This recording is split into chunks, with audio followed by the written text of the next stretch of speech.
Before I tell you what happened to me, I need you to understand one thing. In the countryside of Japan, there are sounds you learn to live with. The wind moving through bamboo, frogs in the rice paddies at night, somewhere a dog barking at nothing. And then there are sounds that are not supposed to be there. This is a story about one of those sounds. A song with no words, a voice with no face, and a house that for one night stopped feeling like home. My name is Damien. This happened to me in 2011 in a small village in the Japanese countryside, and I've never told it exactly like this before. So stay with me, because it gets worse the longer it goes on. To understand why this story scared me the way it did, you have to understand the house. I was in high school at the time, but I wasn't living with my parents. My father is American, from Boston. My mother is Japanese. They worked outside the village, so for most of my teenage years, I lived with my grandmother and my uncle, her son, in her house out in the countryside. There were only 3 of us under that roof: my grandmother, my uncle, and me. Now, picture the village. Rows of old traditional houses, wooden, low-roofed, the kind that look like they've been standing since before the war. And then, right at the edge of it, almost like it didn't belong, my grandmother's house. Modern, rebuilt at some point, with clean walls and a newer roof, completely out of place next to everything around it. I used to think that was just a quirk. Looking back, I think it might have mattered more than I realized. On the right side of the house, there was nothing but bushes and trees, thick enough that you couldn't see far into them. Behind the house, more of the same. An open stretch of land that backed into what was basically a small forest. Tall trees standing close together, the kind that swallow sound instead of carrying it. The only house close to ours was on the left. A neighbor, an older woman who lived alone, roughly my uncle's age. To reach any other house in the village, you had to walk a fair distance down the road before you'd even see rooftops again. At the back of the house was the kitchen. Beside the kitchen, separated by a thin wall, the bathroom. And in the kitchen, one door. A door that opened directly onto that wide backyard. The one that faded into the tree line like the edge of something much bigger than a garden. I want you to hold on to that detail. The door in the kitchen. It matters later. The week this happened, my grandmother and my uncle had gone to visit relatives with the rest of the family. Everyone went. Everyone except me. I had school the next morning, so I was left behind to hold down the house by myself. I didn't think anything of it. I was used to being alone in that house during the day. This was just the first time I'd be alone in it overnight. It was early evening, maybe around 5:30. The sun starting to dip, but not yet gone. I had a habit. Most evenings, before it got too late, I'd make myself a bowl of instant noodles for dinner. Simple routine. Boil water, cook, eat, done. Nothing special. I remember standing at the stove in the kitchen, the water just starting to bubble, when I heard it. Someone humming. At first, I didn't even flinch. Living where we did, that wasn't unusual. The neighbor on the left, the older woman, had a habit of singing to herself throughout the day. Pop songs, old Japanese tunes, whatever came to mind. She'd always been like that. I'd heard her voice drifting over more times than I could count. So when I heard humming, my brain did what it always did. Oh, that's just her. Except, she only ever sang in the afternoon. I'd lived there long enough to know her pattern like clockwork. Never in the morning, never in the evening, only the afternoon, when the sun was highest and the village was quiet enough for her voice to carry. It was almost dark. I noticed it. A small, uncomfortable thought, The kind you brush aside because you don't want to deal with it yet. Huh. Weird that she's singing this late. But I let it go. People change their habits. No big deal. I kept cooking. That's when it started to change. The humming didn't stop. It kept going, but it stopped sounding right. The neighbor always sang clearly, full lyrics, real melodies, songs I half recognized even when I couldn't name them. This wasn't that. This was a voice going up and down in pitch without forming a single word. Like someone humming a tune with their mouth almost closed. A melody with no lyrics attached to it at all. I stood there at the stove, noodles forgotten for a second, just listening, trying to place it. And the longer I listened, the less it sounded like anyone I knew. Why does this feel wrong? I remember thinking. Not, why is this strange? Wrong. A different word entirely, sitting heavier in my chest. I told myself I was being paranoid. I turned the heat down and walked toward the room next to the kitchen, the one with a small window that looked directly out toward the neighbor's house. If she was singing, I'd be able to hear her clearly from there, maybe even see a light on. I got to the window. I looked out. Silence. Not quiet. Silence. No humming. No talking. No sound of a television. No clatter of dishes. Nothing that suggested a single living person was home over there. The house sat dark and still, exactly the way an empty house sits. Maybe she stopped, I told myself. Maybe I just caught the tail end of it. I walked back to the kitchen. The second I stepped through the doorway, it started again. 10 seconds. That's how long the silence lasted before the humming came back. And this time, it was louder, clearer, closer. It wasn't a mumble anymore. It had shape now, an actual melody, rising and falling in a pattern I didn't recognize. Not a J-pop song, not an old folk tune I'd grown up hearing. Nothing modern at all. If I had to describe it, I'd say it sounded old. The kind of melody you'd expect from a scratchy recording. Something from decades before I was born. A song time had forgotten. Except whatever was singing it hadn't forgotten a single note. My arms prickled. I stood completely still at the stove, listening, my mind racing through every explanation that made sense and finding none of them fit. It's not her. I know her voice. It's never sounded like this. I checked the bathroom next. The room right beside the kitchen, separated only by that thin wall. Nothing. Empty. Just tile and silence. I went back into the kitchen. The humming returned. At this point, I wasn't telling myself comforting stories anymore. Something in my chest had gone cold and alert. That specific kind of fear that doesn't scream at you. It just quietly turns every hair on your body upright and waits. I said something out loud. Quiet, almost embarrassed to hear myself say it, but I said it anyway. If you're a ghost or something like that, please don't bother me. I turned back to the noodles like that would somehow end it.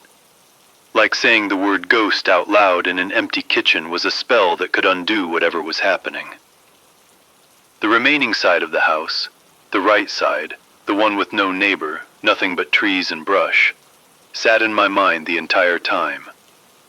Because whatever this was, it wasn't coming from the left, where the neighbor's silent house stood. If anything, it felt like it was drifting from that side. The side with nothing on it at all. Here's the part that still makes my skin crawl when I think about it, all these years later. I noticed a pattern. When the humming got louder, it felt like it was pulling away, like whatever was making that sound was drifting further from the house. But when it got quieter, it felt like it was coming closer. Think about that for a second. That's backwards from how sound is supposed to work. A voice should get louder as it approaches you and quieter as it leaves. This was the opposite. This was inverted, like the normal rules that govern how the world works had been switched off just for this one thing, in this one kitchen, on this one night. And the moment I understood that, really understood it, not just noticed it, the humming began to shrink, getting smaller, fading, softening, which, by the rule I'd just figured out, meant it was getting closer. The hair on the back of my neck stood straight up. My stomach dropped in a way I can only describe as pure animal instinct kicking in. Some ancient part of my brain screaming that something in the room had changed, even though I couldn't see anything different at all. I didn't run. I don't know why I didn't run. Maybe I was frozen. Maybe some stubborn part of me refused to give whatever this was the satisfaction of seeing me bolt out of my own kitchen. I said it again, firmer this time, my voice shaking despite myself. If you're really a ghost, leave. Get away from me. I don't want anything to do with you. And then, like a held breath finally released, the humming stopped. Completely. Not fading out. Not trailing off. Just gone.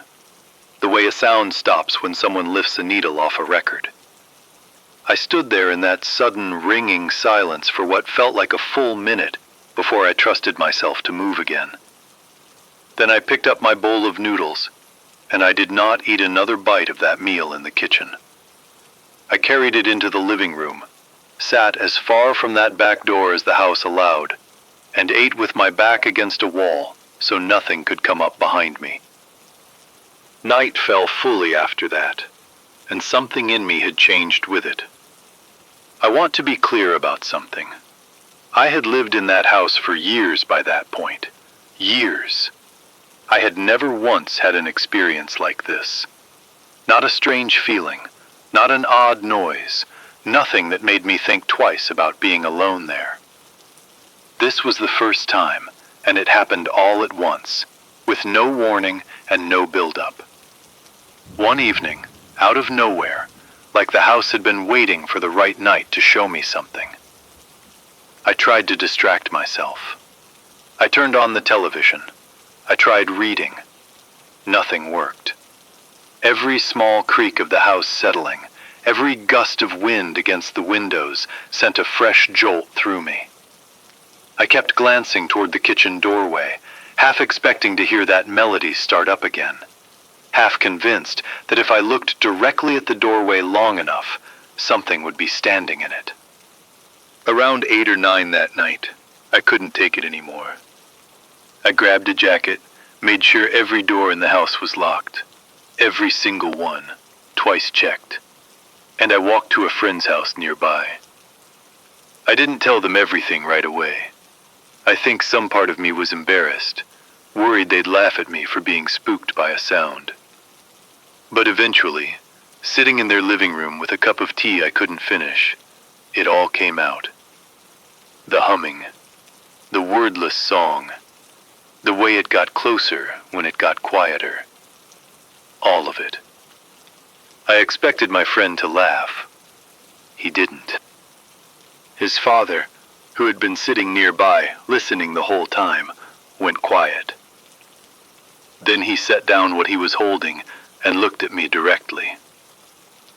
"Damien," he said, "you should stay here tonight. Don't go back to that house right now. Just make sure it's locked up." I remember laughing a little, nervously, asking why. I figured he was just being cautious, the way adults sometimes are about kids walking home alone at night. He wasn't being cautious. He was being specific. "What you just described," he said, "is real. That's the woman in the white dress. People here have heard her before, and some of them have seen her." I felt the blood leave my face. "You're serious?" I asked. "I'm completely serious," he said. There was a time I lived alone in that house myself, before your grandmother had it rebuilt into what it is now. I didn't hear a voice like you did. I saw her, just for a second, a flash out of the corner of my eye, gone before I could turn my head fully toward it. A woman, white dress, standing somewhere she had no reason to be standing. He said it so plainly, not dramatically, not like he was trying to scare a teenager for fun. Like he was reciting something he'd simply had to accept as fact a long time ago, and had never fully shaken off since. That's why you shouldn't go back tonight, he continued. Not because I think something will definitely happen, but because I don't know what she wants, and I'd rather you not find out the hard way. I stayed. I didn't argue. I slept in their guest room that night with the light left on, and even then, sleep didn't come easily. Every time the house settled, every time wind pushed against the window, I was awake again, listening for a melody with no words. I went back to my grandmother's house a few days later, once she and my uncle had returned. I never told my grandmother the full story. I didn't want to frighten her, and some part of me worried she already knew more than she'd ever admit to a teenager living under her roof. I asked around the village, carefully, quietly, the way you ask about something you're not sure you actually want an answer to. A few older residents nodded slowly when I described it, like it wasn't the first time they'd heard something like this. Nobody gave me a name. Nobody gave me a full story. Just the same answer, over and over, in different words. That's just how it is out here. Some houses have something living alongside them. You learn not to ask. I never heard the humming again after that night. Not once, in all the years I continued living in that house afterward. Whatever it was, whatever wanted my attention that evening while everyone else was away, it got what it came for. Or it lost interest, or it simply decided I wasn't worth the effort. But to this day, I can't fully explain why a voice would grow quieter as it came closer, and louder as it pulled away. I can't explain why it started the very first night I was ever truly alone in that house, after years of nothing. And I can't explain why a grown man, someone who had lived in that same house himself, went pale and serious the instant I described a sound I hadn't even fully finished describing yet. All I know is this. If you ever find yourself standing in a quiet kitchen, and you hear someone humming a song you don't recognize, coming from a direction that shouldn't have anyone in it, don't wait to see if it gets louder. That's not the version of the sound you want to be standing there for. That's the story exactly as it happened to me. If this kind of thing has ever happened to you, a sound, a presence, something you still can't explain, I'd genuinely like to hear about it. Drop it below. And if you made it this far into the dark with me, thanks for staying until the end.